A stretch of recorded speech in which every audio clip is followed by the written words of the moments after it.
Return what you stole, now! Officer, I didn't take anything. I'm not asking again! Imagine walking into a store you help run, a place your decisions built, your leadership shaped, only to be treated like the lowest criminal in the room, surrounded by strangers, phones recording, eyes judging, while someone who knows nothing about you claims loudly that you're a thief. Now imagine the moment their world collapses when they finally learn who you really are. This is exactly what happened to Victor Johnson. Before we continue, welcome to Voices Unchained. Tap that like button, hit subscribe, and comment your location. We love seeing how far these stories travel. It was early morning at Freshway Market's downtown Ridgewood branch, the kind of quiet morning where the store lights reflected off freshly mopped floors and the smell of warm bread drifted through the aisles. Victor Johnson stepped inside, dressed casually in a dark jacket, trousers, and simple shoes. No suit, no badge clipped to his belt, no entourage following behind him, just a calm man starting his day. To most people, he looked like anyone else, but he wasn't.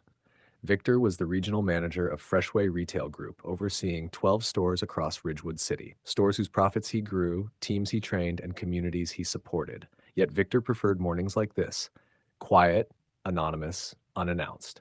He believed you learn the most about people when they don't know who you are. And today, he was here to inspect a new line of premium socks his department launched.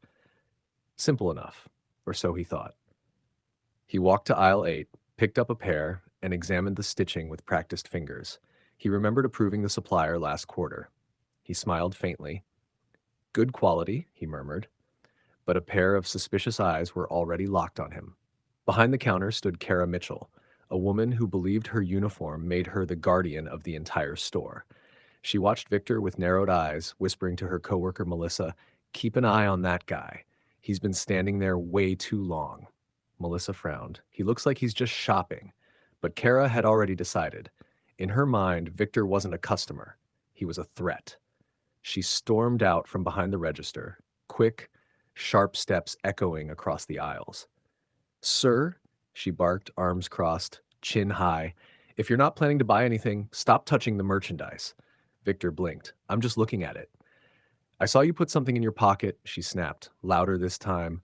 Shoppers turned, heads tilted, phones lifted. Victor felt the heat of their stares, but kept his voice steady. "You're mistaken." "No," Kara insisted, her face tightening. "Empty your pockets right now." Victor inhaled slowly. "You really don't want to do this." But she wasn't listening. She had already drawn a line, planted her flag, and labeled him guilty. When Victor didn't move fast enough for her liking, Kara pulled out her phone and dialed 911. "He's hiding something," she told the dispatcher, pitching her voice into panic. "I need officers here immediately." The entire energy of the store shifted, from calm to tense, from silence to whispers. Victor looked around, seeing strangers judge him for a crime that never happened. Within minutes, flashing blue lights reflected through the glass doors. 2 officers entered. Officer Raymond Clark, older, composed, and Officer Tyler Vance, younger, eager, eyes scanning for trouble. And from the moment they arrived, Victor could feel it. That heavy, silent assumption. They didn't see a customer. They didn't see a man. They saw exactly what Kara described.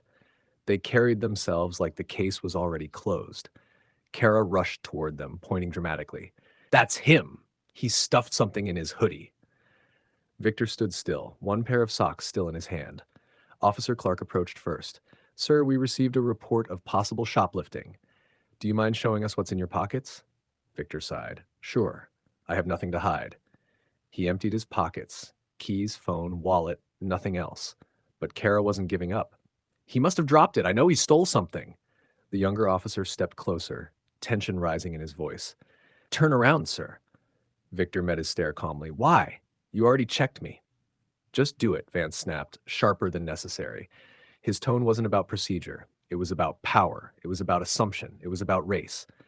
The store grew quiet. A child tugged her mother's sleeve. An older man shook his head in disgust, not at Victor, but at the spectacle. Victor finally turned, allowing another search. Hands patted down every pocket, every fold of fabric. Still nothing. And then another officer entered. A third one, Officer Samuel Ortiz, who had caught the call late and decided to assist. He stepped in with a puzzled look. "What exactly is going on here?" Kara launched into her dramatic retelling. The first two officers nodded along, clearly convinced from the start, but Ortiz frowned. Did anyone verify his ID or check for actual evidence? We can't just detain someone based on a feeling. Clark shot him an annoyed look. Protocol says. Protocol also says suspicion is not guilt, Ortiz snapped back. We don't arrest people because someone thinks they stole something. His voice cut through the room. For the first time, the situation paused. Officer Clark straightened up. Ma'am, there is no item, no evidence, and no footage showing theft. Kara's voice trembled. But I saw. Victor finally spoke, voice low but cutting through the tension like a knife. Are you done? Clark hesitated, then nodded. Victor nodded back slowly. Good, because now it's my turn. He reached into his hoodie pocket and pulled out a sleek black badge with a gold emblem. The room froze. Freshway Retail Group, Regional Manager, Victor Johnson. Kara's face turned ghost white. The officers stepped back in surprise. Melissa covered her mouth, whispering, "Oh my God." Officer Ortiz stared at the badge and exhaled. Gentlemen, you made a serious mistake. Victor held the badge between two fingers, letting it gleam under the store lights. You called the police on the man who oversees this entire store. Kara stuttered. I didn't know. No, Victor said calmly. You didn't care. He pulled out his phone and dialed a number with the ease of someone who had done this before. Dana, he said when HR answered, I'm at the Ridgewood branch. We have a serious case of racial profiling and false reporting. Kara's knees wobbled. Please, sir. Please don't do this. I'll lose my job. Victor didn't even look at her. You should have thought about that before humiliating a customer. Dana's voice came through the phone, firm and decisive.